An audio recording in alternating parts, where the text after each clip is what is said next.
मैं बता रहा हूँ, वक्ष्यामि अशेषतः, वक्ष्यामि बोल रहा हूँ, अशेषतः बिना कुछ शेष रखे, बिना किसी ज्ञान को कुछ बचा के अपने लिए, अरे मैंने अगर इसको बता दिया तो मेरा क्या होगा, मेरे सीक्रेट सब चले जाएंगे, बिना इसके। तो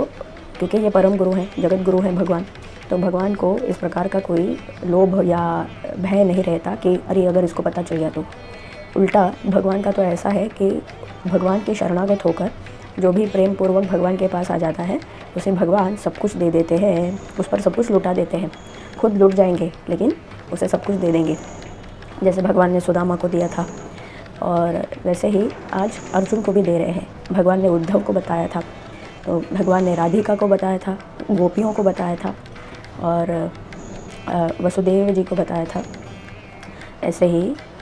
अपने प्रियतम जो भी भक्त हैं उन सभी को भगवान अशेषतः बिना कुछ बाकी रखे सब कुछ बता देते हैं, वो परम ज्ञान दे देते हैं जिससे वो भगवत पद पर पहुंच जाते हैं। तो वही कह अर्जुन को इस कुरुक्षेत्र की भूमि पर आज युद्ध से पहले इस परम ज्ञान का भगवान बोध करा रहे हैं, और अर्जुन के द्वारा हम सभी को इस ज्ञान का बोध करा रहे हैं, क्योंकि हम सभी के जीवन में भी ये धर्म और अधर्म का युद्ध जो है वो चलता रहता है। हम सभी भी ये इस कुरुक्षेत्र के मैदान में हैं, जहाँ पर एक तरफ धर्म है और एक तरफ अधर्म है, और पग पग पर हमें इसका चुनाव करना पड़ता है,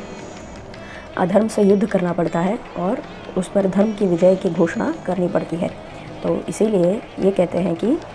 जहाँ जहाँ पर भी श्री कृष्ण है और जहाँ जहाँ भी अर्जुन है, यानी कि हमारे अपने अंदर जहाँ जहाँ भी परमात्मा है और परमात्मा का चिंतन है, परमात्मा की भक्ति है, उन पर श्रद्धा है, उनके वचनों का आदर है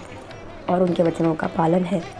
वही अर्जुन जो हमारे अंदर जीवात्मा रूपी अर्जुन है वो, और हमारे ही भीतर जो परमात्मा रूपी कृष्ण है वो, जहाँ जहाँ भी साथ रहे वहाँ वहाँ पर विजय तो स्थापित हो ही जाती है।